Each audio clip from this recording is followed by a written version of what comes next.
ვლადიმერ პუტინთან ინტერვიუ ჩავწერე მოსკოვში, კრემლში, ასევე სანქტ-პეტერბურგში მის ეკონომიკურ სამიტზე, ხოლო ჩვენი მესამე ინტერვიუ კალინინგრადში ჩავწერეთ, იმ ადგილას, სადაც რუსეთის ბირთვული რაკეტებია განლაგებული. ეს გამოცდილება იყო საკმაოდ დამაფიქრებელი, როდესაც ხარ იმ ადგილთან ძალიან ახლოს, საიდანაც ერთი თითის დაჭერით შეუძლია ადამიანს მსოფლიო გაანადგუროს.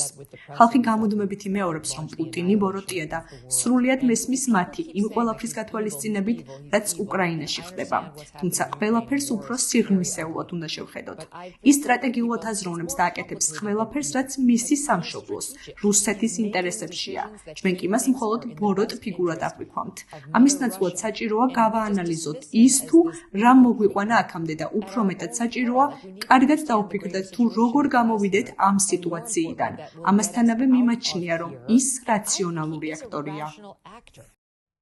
გამოიწერე და გაიგე ამბები ლიბერალური ცენზურის გარეშე.